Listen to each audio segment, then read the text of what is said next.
जय श्री गणेश। नमस्कार, आप लोग का स्वागत है JMG कृष्णा चैनल में। What is the astrology? Astrology is a great heritage of knowledge of says. ज्योतिष ऋषियों का एक महान ज्ञान का धरोहर है। ज्योतिष को हर कोई एक सीख लेना चाहता है, लेकिन माँ सरस्वती की कृपा से ही इसे प्राप्त किया जा सकता है। ज्योतिष को वेदों का नेत्र कहा गया है।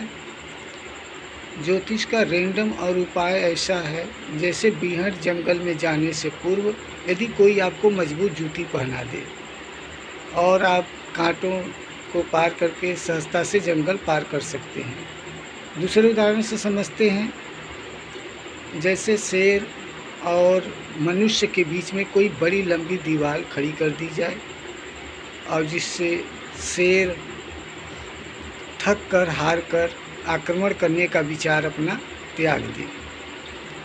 ज्योतिष में मुख्य 7 ग्रह होते हैं जिन पे दिनों का नाम रखा गया है। रविवार सूर्य का कारक, सोमवार चंद्रमा का कारक, मंगलवार मंगल ग्रह का, बुध ग्रह का, बृहस्पति ग्रह का, शुक्र ग्रह का, शनि ग्रह का। 2 छाया ग्रह होते हैं जिनको राहु और केतु के नाम से हम लोग जानते हैं। ये न दिखाई देने वाले ग्रह हैं। आप लोग पुराणों में सुने होंगे, सौरभानु नाम का एक राक्षस था जो अमृत पान कर रहा था। उसी समय विष्णु भगवान अपने सुदर्शन चक्र से उसका सर और धड़ को अलग कर देते हैं।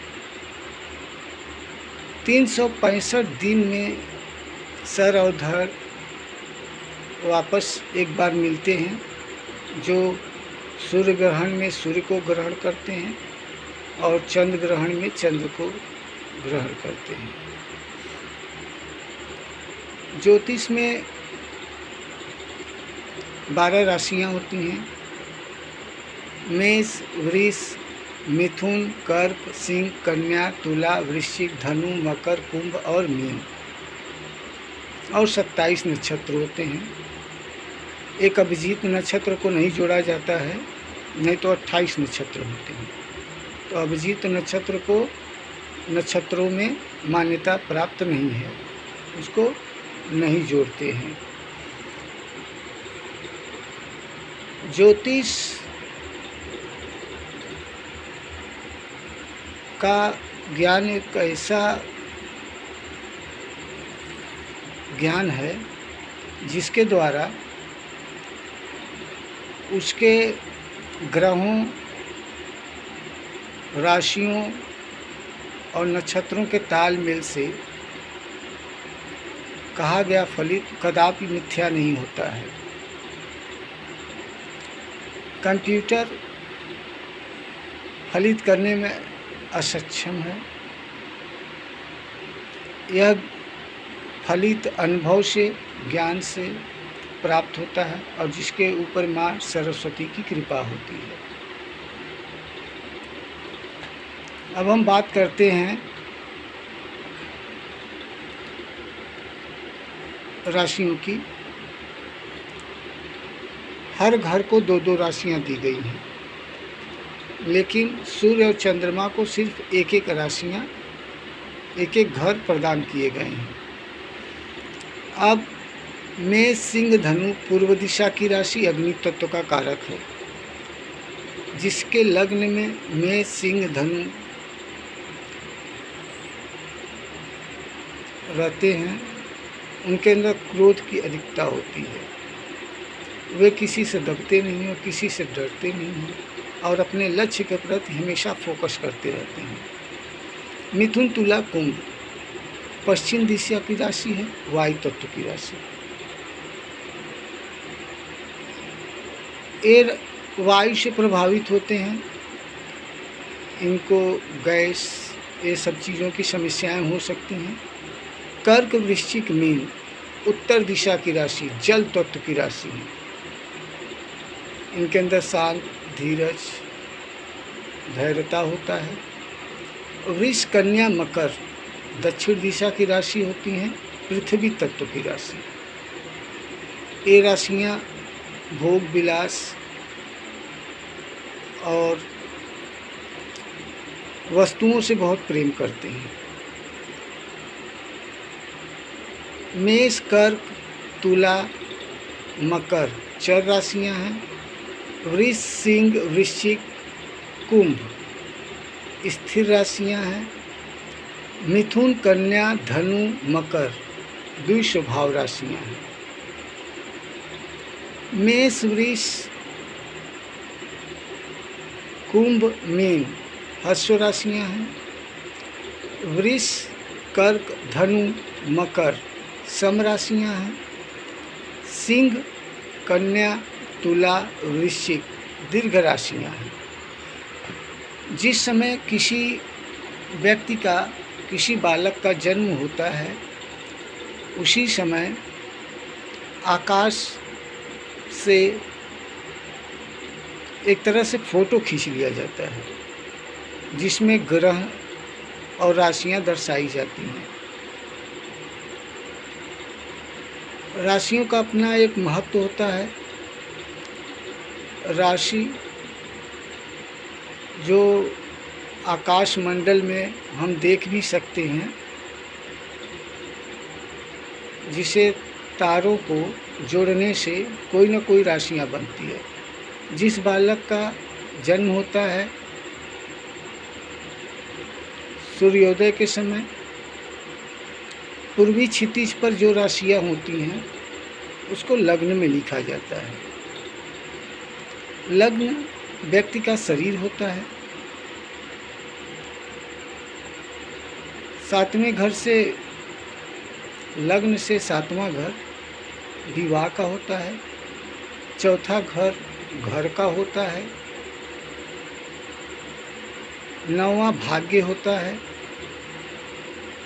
इसी प्रकार काल पुरुष की कुंडली में सब राशियों का अपना एक अलग महत्व और स्थान होता है। कुंडली को समझने के लिए सर्वप्रथम आपको राशियों के बारे में जानना पड़ेगा। राशियां सीरियल नंबर से होती हैं। मेष 1 नंबर, वृष 2 नंबर, मिथुन 3 नंबर, कर्क 4 नंबर, सिंह 5 नंबर, कन्या 6 नंबर, तुला 7 नंबर, वृश्चिक 8 नंबर, धनु 9 नंबर, मकर 10 नंबर, कुंभ 11 नंबर और मीन 12 नंबर राशियों का प्रतिनिधित्व करती हैं। 9वें घर से भाग्य देखा जाता है। 8वें घर से मृत्यु देखा जाता है। 5वें घर से पुत्र, 7वें घर से विवाह, दाम्पत्य जीवन। 3रे घर से पराक्रम व्यक्ति का देखा जाता है। 2रा घर धन भाव है। इसी प्रकार सभी भावों को भी समझना जरूरी होता है। आप यदि हर भावों को अच्छे से समझ लेंगे, जान लेंगे, तो फलित करने में बहुत आसानी होगी। किसी ग्रह का फल उसके दशा, महादशा, अंतर्दशा, प्रयत्तर दशा में मिलता है। जब उस ग्रह का दशा आता है तो उसके अनुसार वह अच्छा और बुरा अपना फल देता है।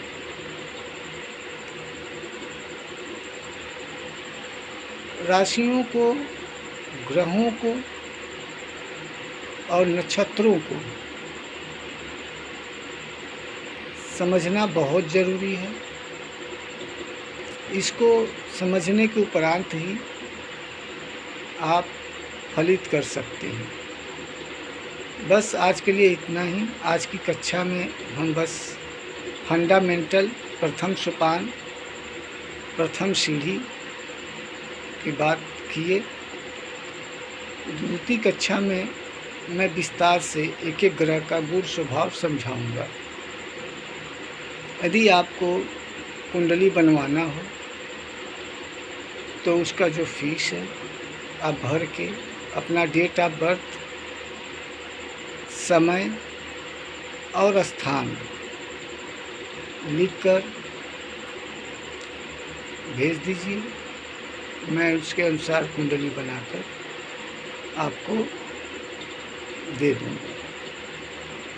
तो यदि आप भी इंटरेस्ट लेते हैं एस्ट्रोलॉजी में, ज्योतिष में, तो ये बहुत मज़ेदार चीज़ है, बहुत अच्छी चीज़ है। इसको आप जब अच्छे समझेंगे तो अपने जटिल से जटिल समस्याओं का समाधान आसानी से पा सकते हैं। ग्रह अपना प्रभाव कभी नहीं छोड़ता है। कहते हैं विष्णु भगवान 9 रूप लेकर ग्रह बने। आप समझ सकते हैं ग्रहों से कोई आज तक नहीं बचा है, चाहे स्वयं कृष्ण भगवान हो, स्वयं विष्णु भगवान हो, स्वयं शंकर भगवान हो, एकमात्र हनुमान जी को छोड़कर। लेकिन हनुमान जी भी प्रभावित हुए हैं ग्रहों से। तो आप ये समझ सकते हैं कि ग्रहों से कोई आज तक बच नहीं पाया है। उपचार रेंडम केवल चीज़ों को कम कर सकती हैं, हमेशा के लिए ख़त्म नहीं किया जा सकता है। जो चीज़ होनी है वो होकर ही रहेगा, जो चीज़ आपको मिलना है वो मिलकर ही रहेगा। ये सभी चीज़ें ग्रहों से ही संचालित और प्रभावित होती हैं। हर व्यक्ति एक शब्द भी बोल रहा है तो ग्रह से ही प्रभावित होकर बोलता है। सामुद्रिक शास्त्र में हथेली देखकर कुंडली का निर्माण किया जाता था। कहते हैं कि हाथों में हर ग्रह अपना एक एक स्थान हथेली में अंकित हैं, जिसे एक अनुभवी व्यक्ति ही समझ सकता है, प्रारंभिक ज्ञान वाले इसे नहीं समझ सकते हैं। तो आज के लिए इतना ही। नमस्कार। यदि मुझसे कोई भूल गलती हो गई हो तो मैं उसके लिए क्षमा चाहूँगा और कोशिश करूँगा अगली बार वो त्रुटि मुझसे न हो। तो आज के लिए इतना ही। नमस्कार। मैं सुशील उपाध्याय आपको कृष्णा JMG चैनल कृष्णा में स्वागत करता हूँ।